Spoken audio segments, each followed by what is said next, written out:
नमस्कार। अंतर्राष्ट्रीय खबरों के हमारे इस खास कार्यक्रम खबर दुनिया की में आपका स्वागत है। मैं हूं चंद्रशेखर जोशी। इस कार्यक्रम में हम आपको इस वक्त की बड़ी अंतर्राष्ट्रीय खबरें बताते हैं और दो बड़ी खबरों पर अपने विशेषज्ञ मेहमान के साथ चर्चा भी करते हैं।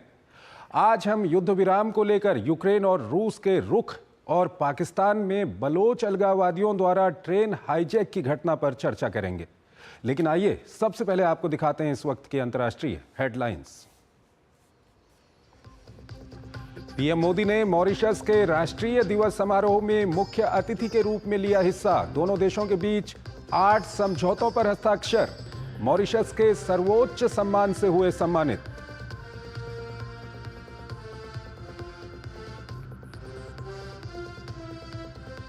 रूस यूक्रेन के बीच 3 साल बाद शांति की जगी उम्मीद। ज़ेलेंस्की 30 दिन के युद्ध विराम के लिए तैयार। रूस ने कहा जेद्दा वार्ता पर विस्तृत जानकारी का है इंतजार। अमेरिका ने जताई उम्मीद, कहा रूस मानेगा प्रस्ताव।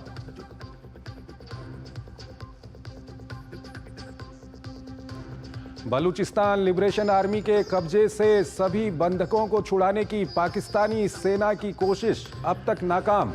अलगाववादियों ने पाकिस्तान के सामने बलूच कैदियों, राजनीतिक कार्यकर्ताओं की रिहाई की रखी मांग। 48 घंटे का दिया अल्टीमेटम।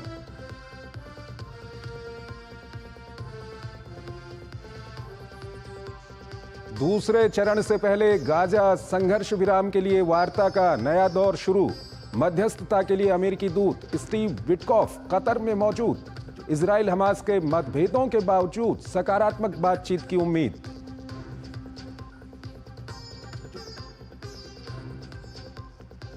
यूरोपीय संघ 28 अरब डॉलर के अमेरिकी सामान पर लगाएगा जवाबी शुल्क। अब ईयू के साथ व्यापार युद्ध गहराने की आशंका। अमेरिकी राष्ट्रपति ने कनाडा के स्टील एल्यूमिनियम पर 50% टैरिफ का फैसला लिया वापस।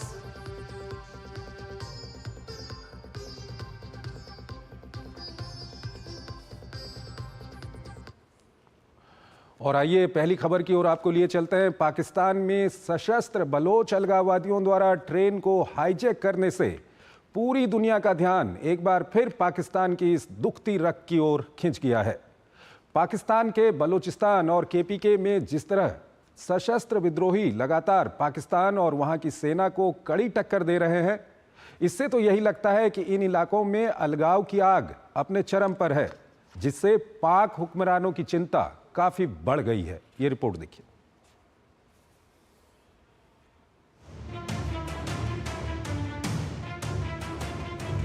बलूचिस्तान में ऐसा कोई क्षेत्र नहीं जहां सरकार पूर्ण नियंत्रण का दावा कर सके। प्रांत के पूर्व मुख्यमंत्री अख्तर बेंगेल का यह दावा बताने के लिए काफी है कि बलोचों की जंग आजादी की मुहिम अपने अंतिम पड़ाव पर पहुंच चुकी है। मंगलवार को ट्रेन पर हुआ भीषण हमला इसी कड़ी को आगे बढ़ाता हुआ दिखाई दे रहा है। पिछले 2 दिनों से पाकिस्तानी सेना बलूचों के कब्जे से ट्रेन को छुड़ाने की जद्दोजहद कर रही है, लेकिन अब तक नाकामी ही हाथ लगी है। सुरक्षा बलों के अभियान में अब तक 190 यात्रियों को छुड़ा लेने का दावा किया जा रहा है। हालांकि 250 से अधिक बंधक अब भी हमलावरों के कब्जे में बताए जा रहे हैं। साथ ही सुरक्षा बलों ने 30 से अधिक अलगाववादियों को मार गिराने का दावा किया है, जबकि बलूच आर्मी ने इसका खंडन करते हुए उल्टे 50 बंधकों को मौत के घाट उतार देने का दावा किया है। हालांकि दोनों तरफ से हताहतों की संख्या की आधिकारिक पुष्टि अब तक नहीं हो पाई है, लेकिन 100 से अधिक ताबूतों को क्वेटा स्टेशन भेजा जा चुका है, जहां से ट्रेन पेशावर के लिए मंगलवार को रवाना हुई थी। पाकिस्तान के रेल मंत्री का कहना है कि बंधकों को नुकसान से बचाने के लिए अभियान बहुत सावधानी पूर्वक चलाया जा रहा है, जिसकी वजह से बंधकों को छुड़ाने में देरी हो रही है। वहीं पाकिस्तानी सेना ने अलगाववादियों पर बच्चों और महिला बंधकों को ढाल के तौर पर इस्तेमाल करने का आरोप लगाया है। दावा किया है कि कुछ हमलावर आत्मघाती जैकेट पहन के बंधकों के पास खड़े हैं, जिसकी वजह से कार्रवाई में अड़चन आ रही है, जबकि हमलावरों का दावा इसके बिल्कुल विपरीत है। अलगाववादियों का कहना है कि सेना नहीं बल्कि उन्होंने महिलाओं और बच्चों को बिना नुकसान पहुंचाए ही रिहा कर दिया है। बलूच आर्मी ने मंगलवार को ट्रेन को हाईजैक कर प्रशासन को 48 घंटे का अल्टीमेटम दिया था। उन्होंने पाकिस्तानी सेना द्वारा अपहरण किए गए बलूच राजनीतिक कैदियों, कार्यकर्ताओं और लापता व्यक्तियों को रिहा करने की मांग रखी है। मांगे न पूरी होने पर बंधकों की हत्या करने की धमकी दी है। हालांकि सरकार की ओर से अलगाववादियों के इस प्रस्ताव या धमकी पर कोई प्रतिक्रिया नहीं आई है। उधर पाकिस्तान रेलवे ने पंजाब और सिंध प्रांतों से बलूचिस्तान तक की सेवाएं तब तक रद्द कर दी हैं जब तक सुरक्षा एजेंसियां ये पुष्टि नहीं कर देती हैं कि क्षेत्र पूरी तरह सुरक्षित है। मंगलवार को क्वेटा से पेशावर जा रही ट्रेन को अलगाववादी बलूच लिबरेशन आर्मी ने पटरियों को उड़ाकर ट्रेन पर कब्जा कर लिया था। तब से ट्रेन एक सुरंग में फंसी हुई है। और इस ट्रेन को लेकर के इस वक्त एक बड़ी खबर आ रही है। दक्षिण पश्चिमी पाकिस्तान में आतंकवादियों द्वारा बंधक बनाए गए सभी रेल यात्रियों को मुक्त कर दिया गया है। एक सैन्य अधिकारी ने न्यूज़ एजेंसी AFP को बताया, उन्होंने कहा कि घेराबंदी में 28 सैनिक मारे गए हैं। एक सैन्य अधिकारी ने AFP को यह भी बताया कि ऑपरेशन के दौरान 346 बंधकों को मुक्त कर दिया गया और 30 से अधिक आतंकवादी मारे गए। उन्होंने ये भी बताया कि ट्रेन में सवार 27 गैर ड्यूटी सैनिक आतंकवादियों द्वारा मारे गए, जबकि ऑपरेशन के दौरान एक सैनिक की मौत हो गई। तो इस वक्त की ये बड़ी खबर है। पाकिस्तानी सेना का 30 विद्रोहियों को मार गिराने का दावा है इस ट्रेन हाईजैक को लेकर के। और ये पाकिस्तान ने दावा किया है कि जो हाईजैक ट्रेन थी उसको छुड़ा लिया गया है, उसका अभियान जो है वो पूरा हो गया है। आलोक बंसल हमारे साथ जुड़े हुए हैं, विदेशी मामलों के जानकार हैं। आलोक जी, इस वक्त ये खबर आ रही है कि पाकिस्तान का जो वहां पर ऑपरेशन था इस ट्रेन को छुड़ाने का, वो पूरा हो गया है। क्या कुछ आपकी पहली प्रतिक्रिया? देखिए, DGISPR ने ये दावा किया है कि उन्होंने सारे बंधकों को छुड़ा लिया है और 33 BLA के सदस्यों को मार दिया गया है। पर मैं अभी इस पर विश्वास पूरी तरह से नहीं कर सकता, क्योंकि BLA के स्रोतों से जो खबर आ रही है उसके अनुसार उनके पास अभी भी कुछ बंधक बंधे हुए हैं।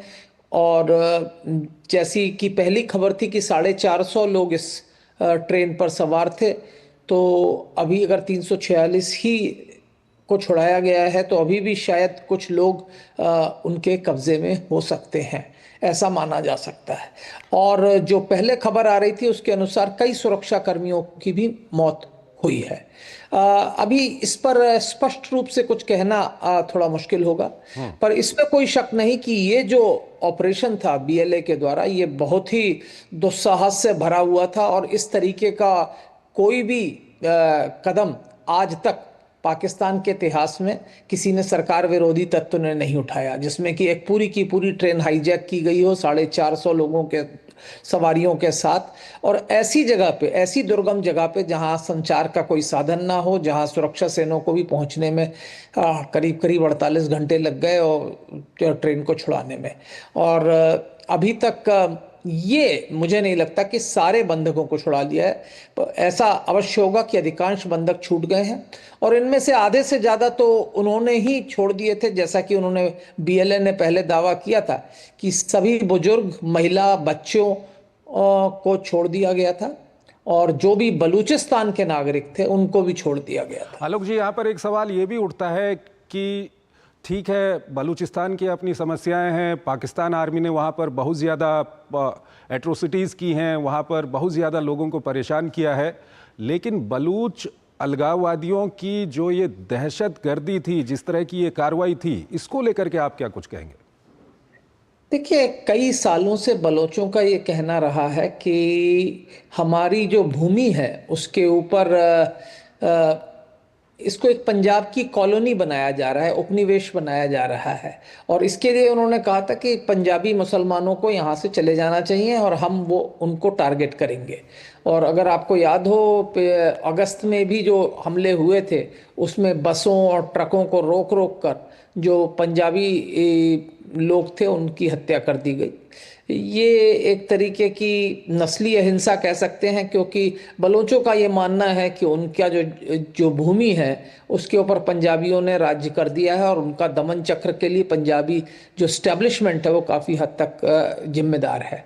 और कुछ इसी तरीके की घटना जो है इस वक्त हुई है। उनका ये मानना था कि इस ट्रेन से एक बड़ी संख्या में सैनिक अपने परिवारों के साथ पेशावर जा रहे थे और उन्होंने अधिकांश सुरक्षा कर्मियों और सैनिकों को बंधक बनाया था।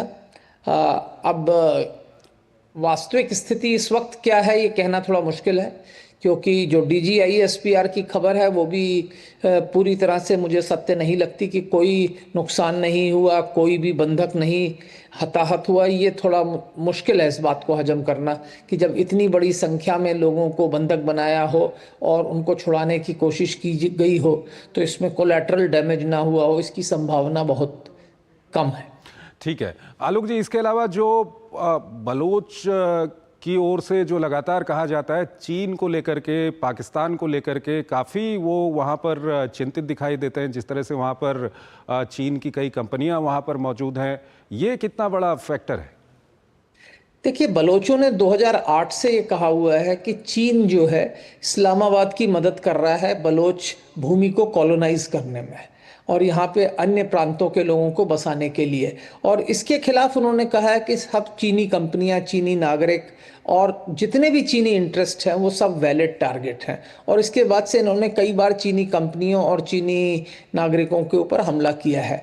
जैसा कि आपको याद है, कुछ समय पूर्व कराची के अंदर एक बलूच महिला ने अपने आप को, सुसाइड बॉम्बर ने जो है कन्फ्यूशियस सेंटर की जो चीनी शिक्षक थे उनको टारगेट करते हुए अपने आप को ब्लो अप किया था, जिनमें उनकी सबकी मौत हो गई थी। तो बलोचों की तरफ चीनी नागरिकों के ऊपर विशेष रूप से हमले किए जा रहे हैं। और बीच में ऐसी भी खबर सुनने को आई थी कि चीन की जो कंपनियां हैं वो डायरेक्ट बलोच राष्ट्रवादियों से नेगोशिएट कर रही हैं और उनको पैसा दे रही हैं अपनी सुरक्षा के। अंतिम सवाल इसको लेकर के आलोक जी आपसे जानना चाहेंगे, जिस तरह की स्थिति KPK में बनी हुई है या जिस तरह की स्थिति बलूचिस्तान में है, पाकिस्तान के लिए कितना मुश्किल हो रहा है इस इलाके को संभालना? देखिए, बलूचिस्तान में कई इलाकों में पाकिस्तान की हुकूमत की रिट नहीं चलती। ये बात पाकिस्तानी भी जानते हैं और ये बात फजलुर रहमान साहब ने संसद में भी कही। अगर आपको याद हो, कुछ समय पूर्व उन्होंने कहा कि कुछ जिले तो ऐसे हैं जहां जाने के लिए आपको पासपोर्ट चाहिए, तो इससे बड़ी और क्या बात हो सकती है। तो इसमें कोई शक की बात नहीं है कि कई इलाकों में बलूचिस्तान के पाकिस्तान की रिट नहीं चल रही। लेकिन साथ ही साथ ये भी समझना पड़ेगा कि बलोचों की संख्या बहुत कम है। हालांकि बलूचिस्तान पाकिस्तान का करीब 43% क्षेत्रफल ऑक्यूपाई करता है, लेकिन उसकी जो जनसंख्या है वो पाकिस्तान की कुल जनसंख्या का करीब 5% है। तो जो संख्या है वो इतनी नहीं है कि पाकिस्तानी फौज उसको अलग होने देगी जब तक कि अन्य जो अल्पसंख्यक हैं वो भी उसके साथ ना हो। और इसीलिए बलोचों की हमेशा से कोशिश रही है कि सिंधी और पख्तून इनको भी अपने साथ लिया जाए और पंजाबियों के खिलाफ एक संयुक्त मोर्चा खोला जाए। ठीक है आलोक जी, हाल के दिनों में ये देखने को भी आया है कि बलूच चाहे पख्तून हों या दूसरे लोग हों, उनके साथ काफ़ी हद तक तालमेल बिठाने में कामयाब रहे हैं। और शायद यही कारण है कि हाल के महीनों में हमने देखा है कि KPK में और बलूचिस्तान में लगातार पाकिस्तानी सेना के ऊपर, चीन के सेटलमेंट्स के ऊपर लगातार हमले हो रहे हैं। आलोक जी हमारे साथ बने रहिएगा, एक और खबर है उस पर अभी हम आपसे बातचीत करेंगे। यहाँ पर हमको एक छोटा सा ब्रेक लेना।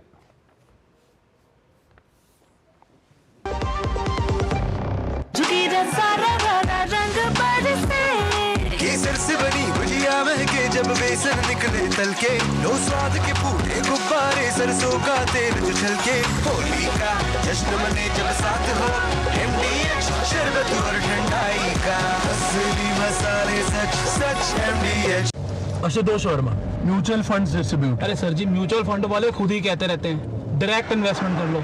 सारे डायरेक्ट इन्वेस्टमेंट करेंगे तो आपका कौन पूछेगा? हम यहाँ क्यों बैठे हैं? गड्डी सीखने के लिए? सर जी, म्यूचुअल फंड्स का भी सेम फंडा है। शुरुआत में किसी ना किसी को तो म्यूचुअल फंड्स की सारी जानकारी देनी होगी ना। मैंने भी शुरुआत करनी। आप भी मेरी तरह म्यूचुअल फंड्स डिस्ट्रीब्यूटर बन सकते हैं। जानिए कैसे mfdkaresshuru.com पर। तो करें शुरू। Under the Honorable PM's leadership, an unprecedented push to yoga has been given. Today, yoga is playing a significant role in enhancing health and wellness across the world. PM Yoga Awards are given in recognition to outstanding contributions by individuals and organizations to the field of yoga.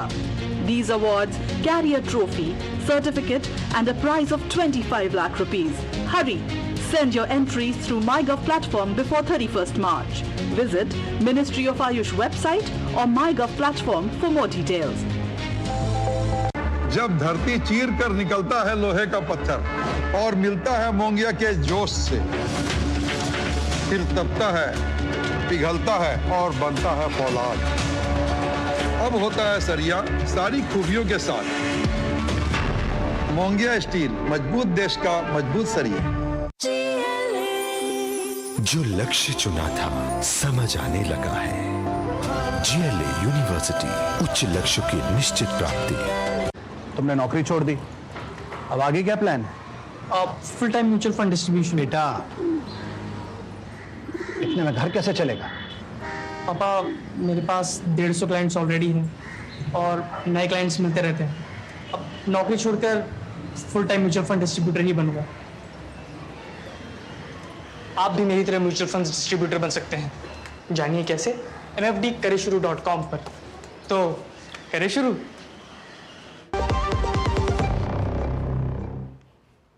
स्वागत है आपका। Break के बाद अगली खबर की ओर लिए चलते हैं। प्रधानमंत्री नरेंद्र मोदी की मॉरिशस की यात्रा संपन्न हो गई है। यात्रा के दूसरे दिन उन्होंने अपने समकक्ष नवीन चंद्र रामगुलाम के साथ प्रतिनिधिमंडल स्तर की वार्ता की। बैठक के बाद दोनों देशों के बीच कई मुद्दों पर समझौता ज्ञापनों का आदान प्रदान हुआ। जो समझौते हुए उनमें स्थानीय मुद्रा निपटान प्रणाली के लिए मॉरिशस के केंद्रीय बैंक और भारतीय रिजर्व बैंक, मॉरिशस के राजनयिकों के प्रशिक्षण, मॉरिशस के वित्तीय अपराध आयोग और भारत के प्रवर्तन निदेशालय, सूक्ष्म लघु और मध्यम उद्यमों के क्षेत्र में सहयोग के लिए समझौते प्रमुख रहे।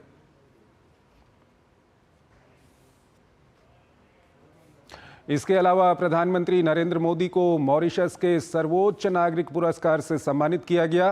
पोर्ट लुइस में मॉरिशस के राष्ट्रीय दिवस समारोह के दौरान पीएम को grand commander of the order of the star and की ऑफ द इंडियन ओशन सम्मान प्रदान किया गया। वहीं प्रधानमंत्री नरेंद्र मोदी पोर्ट लुइस में मॉरिशस के राष्ट्रीय दिवस समारोह में मुख्य अतिथि के तौर पर शामिल हुए। परेड में INS इम्फाल का दस्ता भी शामिल हुआ। जैसे ही ये दस्ता मार्च करता हुआ गुजरा, पीएम ने खड़े होकर इसका उत्साहवर्धन किया।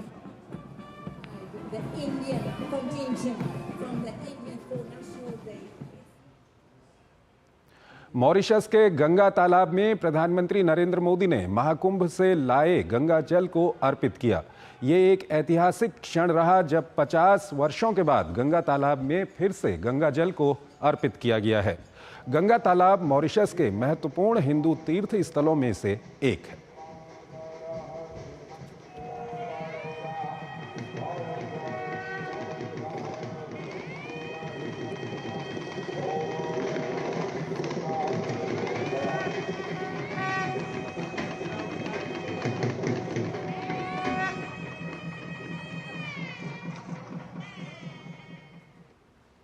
और आइए अब अगली बड़ी खबर की ओर आपको लिए चलते हैं। रूस और यूक्रेन के बीच युद्ध को रोकने को लेकर बड़ा अपडेट सामने आया है।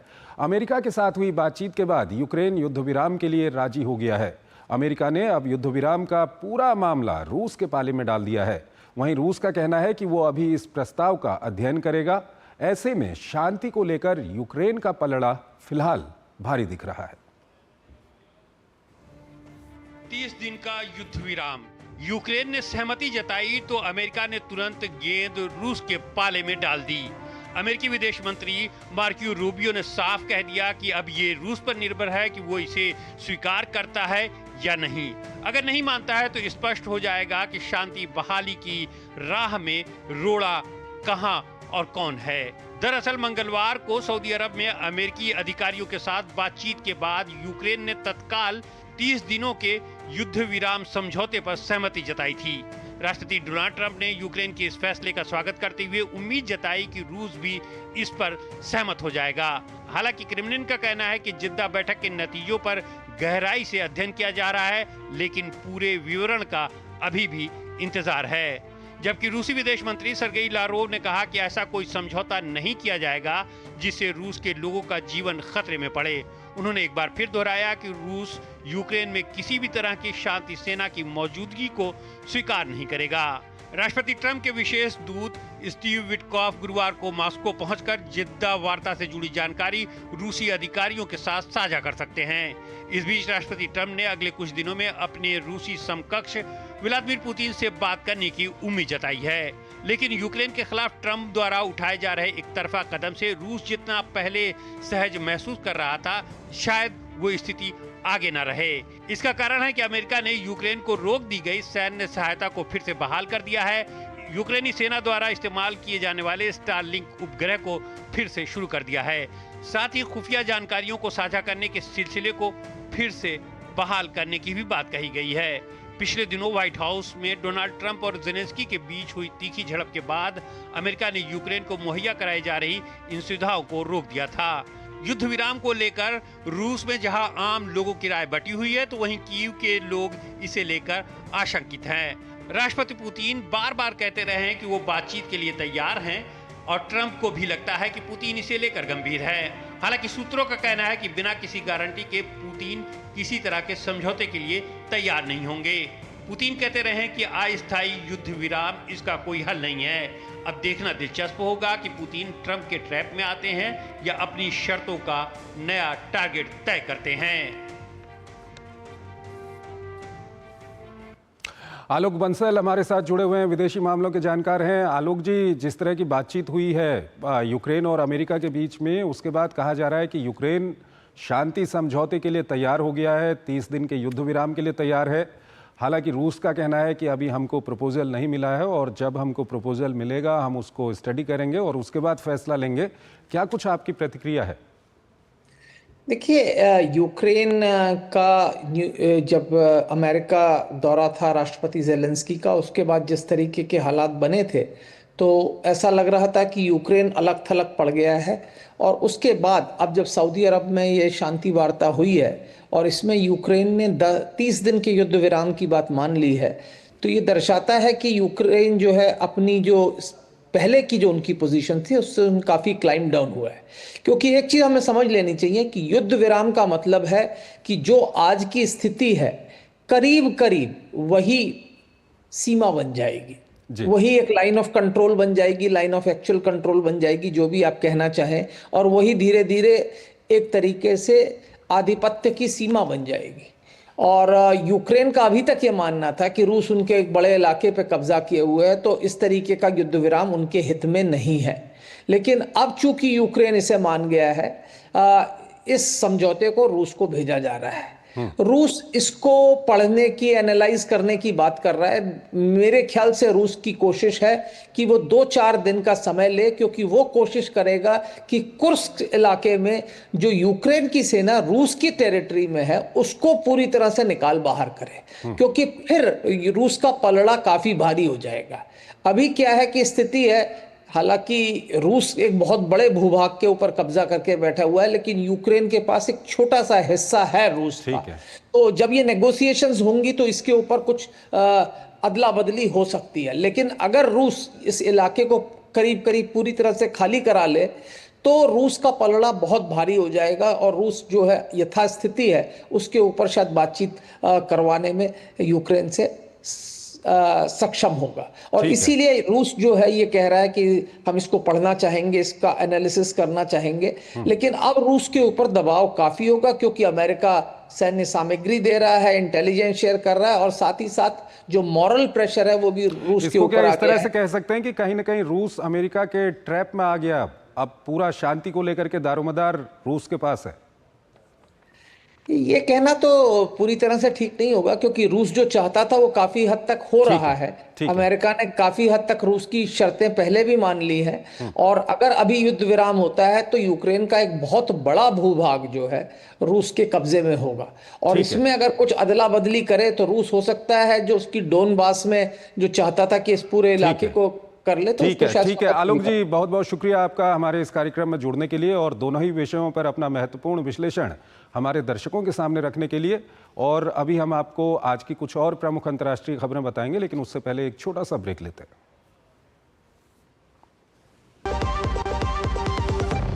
केसर से बनी गुजिया महके जब बेसन निकले तलके, लो स्वाद के पूरे गुब्बारे सरसों का तेल जो छलके, होली का जश्न मने जब साथ हो, MDH शरबत और ठंडाई का MDH। जो लक्ष्य चुना था समझ आने लगा है। GLA यूनिवर्सिटी, उच्च लक्ष्य की निश्चित प्राप्ति। एक ऐसा तबका जो रिटायरमेंट के बारे में आज भी बिल्कुल नहीं सोचता, वो है औरतें। औरतें कमा के भी वल्नरेबल हैं। सो NPS एक इक्वालिटी ला रहा है, हम सब एक बराबर प्लेटफॉर्म पे हैं। अपने बेहतर कल को सुनिश्चित करने के लिए NPS जरूरी है। नमस्ते मास्टर जी। अरे करुण, तुम शहर से कब वापस आए? परसों आया मास्टर जी, माँ का बार बार फोन अच्छा गिरधर, तुमने जो जानकारी दी उससे मेरे बेटे का काफी भला हुआ। Thank you sir. यार गिरी, तो पॉपुलर बन गया तू। पॉपुलर नहीं यार, डिस्ट्रीब्यूटर बन गया म्यूचुअल फंड्स का। मैं इन सभी की मदद करता हूँ, उनका भला होता है तो वो दुआ देते हैं। वाह यार। अगर आप भी मेरी तरह म्यूचुअल फंड्स डिस्ट्रीब्यूटर बनना चाहते हैं तो चाहिए mfdkareshuru.com पर। तो करें शुरू। गोल्डी मसाले के 100 ग्राम के स्पेशल पैक्स में फ्रेशनेस लॉक है। ऐसे गोल्डी मसाले, जहां जाएं रिश्ते बनाएं। स्वागत है आपका। ब्रेक के बाद अंतर्राष्ट्रीय खबरों के हमारे इस कार्यक्रम को हम यहीं पर खत्म करते हैं, लेकिन जाते जाते आपको छोड़ जाते हैं आज की कुछ और महत्वपूर्ण अंतर्राष्ट्रीय खबरों के साथ। आप इन खबरों को देखिए और हमारी पूरी टीम को इजाजत दीजिए। नमस्कार। रूस, ईरान और चीन की नौसेनाओं ने वार्षिक संयुक्त नौसैनिक अभ्यास के हिस्से के रूप में ओमान की खाड़ी में लाइव फायर और अन्य युद्धाभ्यास शुरू कर दिए हैं। यह तीनों देश अमेरिकी प्रभुत्व के खिलाफ एक साथ काम करते हैं और पिछले कुछ साल में इस क्षेत्र में ऐसे अभ्यास करते रहे हैं। कतर में इजरायल और हमास के बीच नए चरण की बातचीत शुरू हो रही है। मध्यस्थता के लिए अमेरिकी दूत स्टीव विटकॉफ और इजरायली अधिकारी कतर में मौजूद हैं। हमास की ओर से भी इसकी पुष्टि की गई है। युद्ध विराम के दूसरे चरण के लिए बातचीत से पहले अस्थायी युद्ध विराम के लिए ये बातचीत महत्वपूर्ण है। पुर्तगाल में प्रधानमंत्री मोंटेनेग्रो की सरकार संसद में विश्वास प्रस्ताव हारने के बाद एक साल में ही गिर गई है। माना जा रहा है कि जल्द ही राष्ट्रपति मार्सेलो रेबेलो डी सूजा संसद को भंग कर चुनाव कराने के आदेश जारी कर सकते हैं।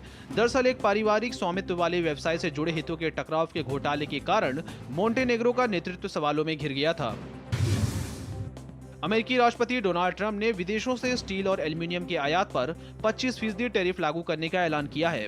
ऐसे में कई देशों के निर्यात के प्रभावित होने की आशंका है। यूरोपियन यूनियन और कनाडा ने त्वरित प्रतिक्रिया के तहत अमेरिका पर जवाबी टैरिफ लगाने का ऐलान कर दिया है।